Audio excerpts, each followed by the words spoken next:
In Gaza, the search for food, water, and medicine has become a daily fight for Palestinians. But now, even the food and other essentials meant to ease the suffering is being looted by armed groups, exploited on black markets, and kept from those who need it most. Residents and aid workers say armed groups, some allegedly operating in coordination with Israel, have hijacked aid convoys, diverting food and supplies before they reach civilians.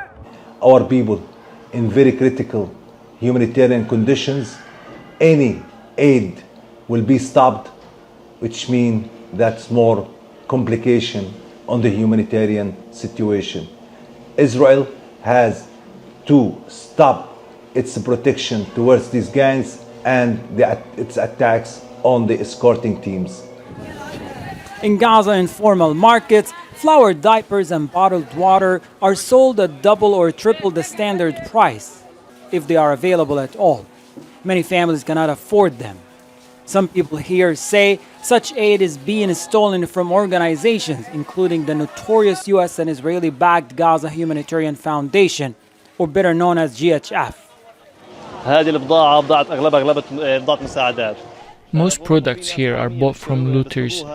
They steal food parcels from GHF and other areas in the north when the trucks come in.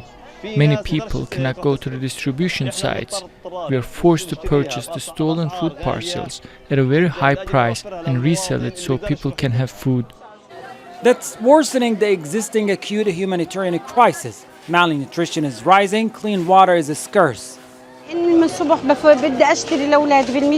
the morning, I have been walking around and trying to buy food for my family with $30. All the vendors are refusing to take this. Everything here and all the stolen products are being resold at a very high price. I cannot afford to buy 1 kilo of flour for $25 every day. I just can't. What am I supposed to do with this note that is not enough to buy food for family? Normally, you buy these items at a very low price, but nowadays it is about 10 times the original price. This street vendor is buying it from looters and thieves. Catch those thieves and the looters so we can get the food parcels and live.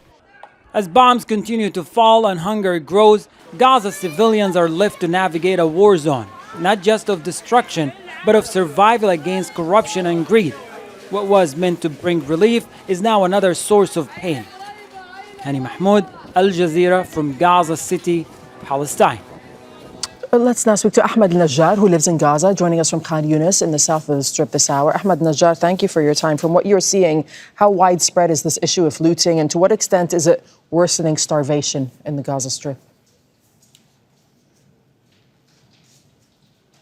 Yes, well, like Hani just put it, the bombs continue to fall, and with them simultaneously other forms of torment and suffering are still going on here that are no less devastating than the bomb themselves and the devastation and suffering they bring with them. Among them is the looting catastrophe that had been going for more than, well, since the so-called aid resumption started by the Israeli occupation to Gaza, especially here in the southern parts of it where I am right now, because the places that these aid trucks come from, usually from the Rafah city, from the Karm Abu Salim crossing, and we already know that the whole of Rafah city is under the control of the Israeli occupation militarily and logistically, and therefore they decide where these trucks can go to, where the route that through which they go into to the displacement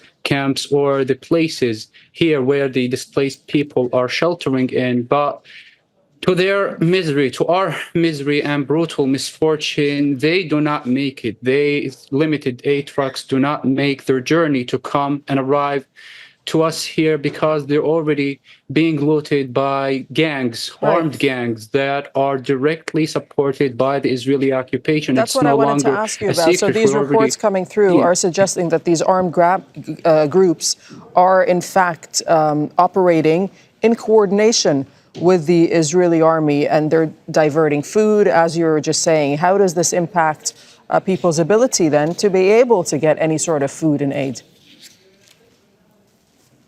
The impact it has is absolutely devastating, because once we hear that finally some 8 trucks were allowed in. A trickle of 20 or 30 trucks will come in within the next few hours, let's say.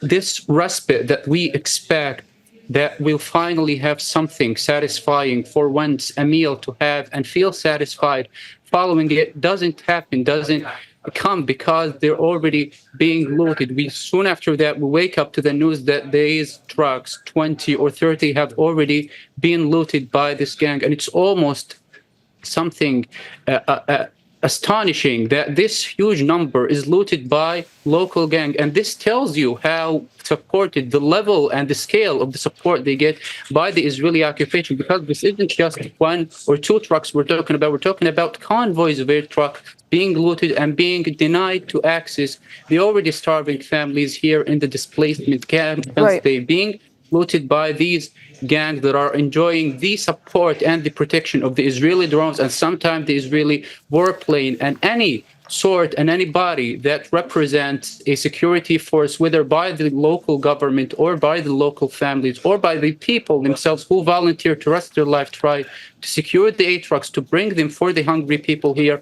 are directly being bombed by the Israeli Ahmad warplanes al-Najjar, or just drones. a final thought from you, because witnessed we're running out of time. My apologies. But we've seen over and over on the past few weeks that desperate, hungry people in Gaza are facing a choice of either starving to death or getting shot at when they go to these GHF centers. Only one now, we understand, is operating. What do you want the world to know about the aid and food situation in Gaza right now and the GHF?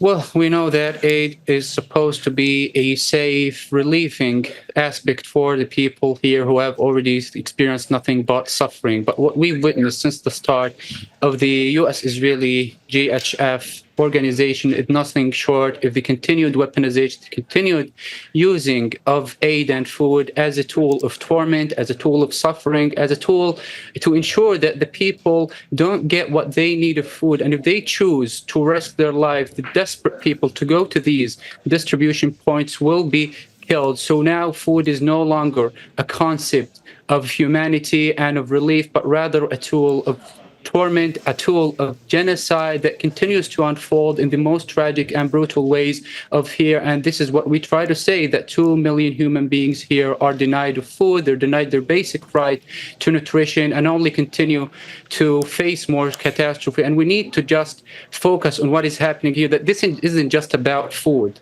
The situation has come now to a point where we think it's about food, but it's not. It's about a multifaceted genocide that needs to be stopped once and for all. Okay, we'll have to leave it there. Ahmad al-Najjar, thank you so much for joining us this morning from Khan Younis in the Gaza Strip. Don't miss out and get the full picture. Subscribe to Al Jazeera for reliable news and expert insights. Like, share, stay ahead.